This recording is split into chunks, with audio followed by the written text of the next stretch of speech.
really treating patients, in other words, really dealing with the underlying cause, is having to confront all the lifestyle problems that are at the base of the 95% of modern illness. And lifestyle problems require changes in diet, exercise. You know, look at the wholesome food that's available here and look at what most people eat on a day-to-day basis.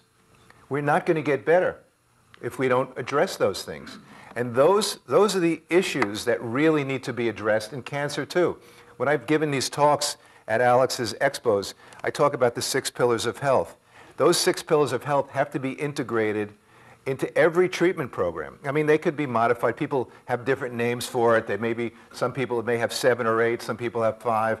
It doesn't really matter, but the principles are still there. We need to look at lifestyle. We need to look at our diet. We need to look at our activity levels.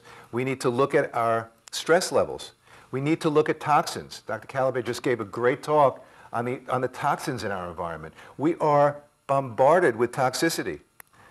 Our poor diet, our lack of exercise, the toxins in our environment have a big role in the cause of cancer.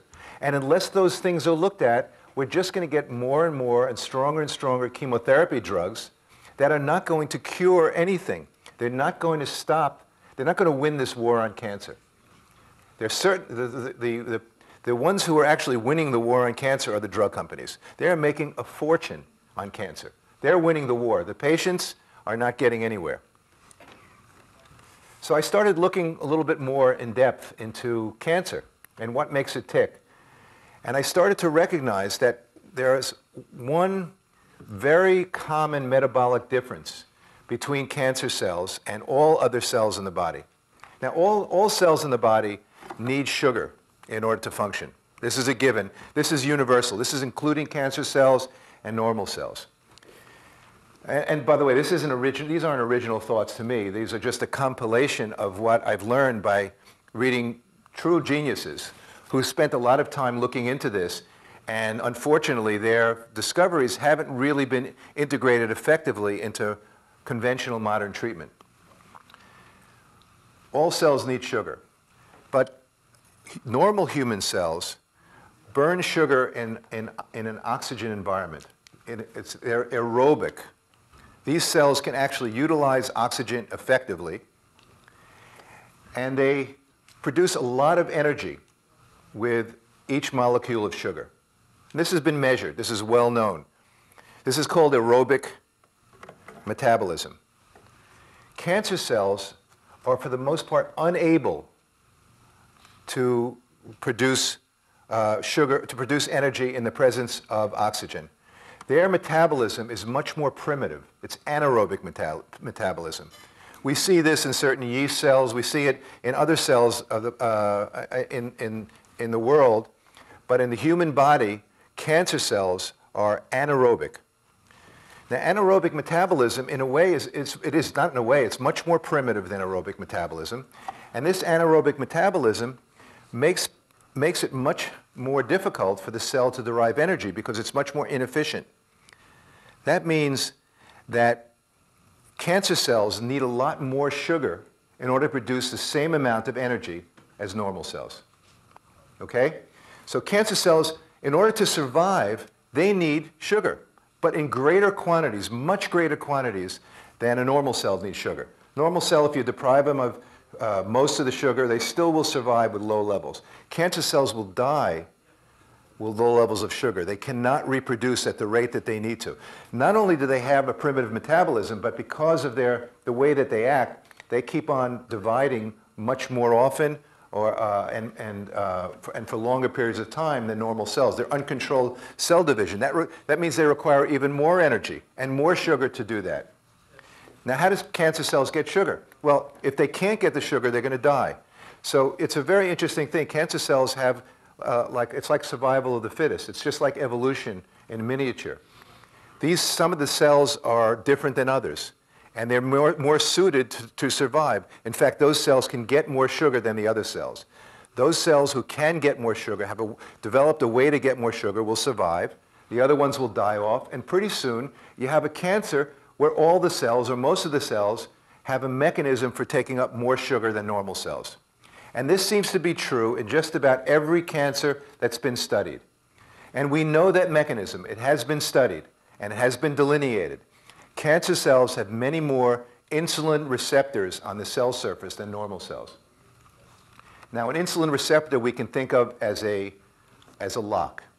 And insulin, the molecule insulin, the very same molecule we have in all of our bodies, will attach to that lock. And insulin you can think of as a key.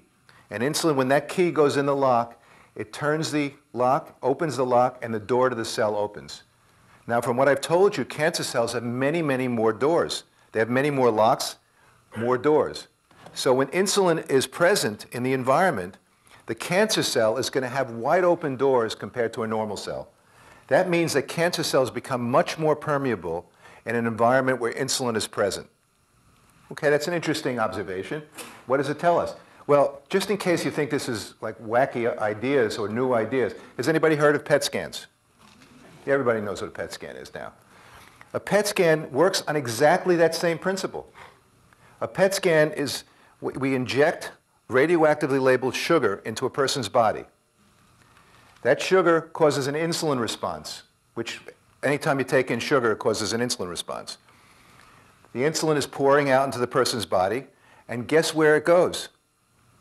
The insulin attaches to the receptor sites of the cancer cells, and lo and behold, the cancer cells gather up all the sugar, and it's radioactive, so it shows up on a scan. So it concentrates, the sugar concentrates on cancer, in the cancer cells. Now, doctors know this. They use the PET scan. Have you ever heard a doctor recommend to be on a low-sugar diet? Never. You never hear that. I mean, it's logical. It doesn't cure cancer, but we know that cancer really concentrates sugar. It helps cancer to grow. There's another thing. Cancer cells have these IGF-1 receptors. They're insulin-like growth factor receptors. In the presence of insulin, these growth factors will actually not only open the cancer cell to sugar, but they actually will stimulate the cancer to go into a growth phase. So in the presence of sugar, cancer grows. Okay, now, so we know this. This is kind of interesting. It's an interesting differential between cancer cells and normal cells. What do we do with this information now? Well, it turns out you can actually use this against the cancer. What if you gave a little bit of insulin, a measured amount, and you actually open these cancer cells without being any sugar in the body? Now you've opened these cancer cells up, and now if you give a small amount of chemotherapy, a minuscule amount, perhaps the cancer cells will concentrate that small amount, have a powerful effect with a minimal effect on the rest of the body. Sounds logical. Sounds maybe possible even. Maybe this is a way that we can target cancer cells. You know, the holy grail of oncology is to try to develop a targeted treatment. Because most cancer drugs, you know, they do kill cancer cells. They kill everything else too. The tendency is for them to kill any rapidly dividing cells, and then some of them have specific toxicity for specific organs. So they're not very discriminating. But if we can make the treatment more discriminating, we could kill cancer cells perhaps at the same time as sparing the normal cells. So if we give a little bit of insulin, and then we give a small amount of chemotherapy, maybe it'll concentrate in the cancer cells. Well, it's more than maybe. There have been studies done, most recent in 2008, 2 studies in China showing a dramatic increase in the penetration of chemotherapy agents into the cancer cell in the presence of insulin. There was a study in Uruguay on breast cancer patients who are resistant already to chemotherapy. These were patients who were already considered to be stage 4 cancer patients who were no longer responding to chemotherapy. Those patients were given chemotherapy along with insulin, and lo and behold, their tumors shrunk. So this is not complete pie in the sky or theory. There's actually some scientific data behind it. But of course, as we talked about earlier, why aren't the studies being done? Why aren't large-scale studies being done on this if it's so terrific? Well, you can trace, you have to follow the money. Who's going to do a large-scale study on this procedure which shows you only need 10% of the chemotherapy drug?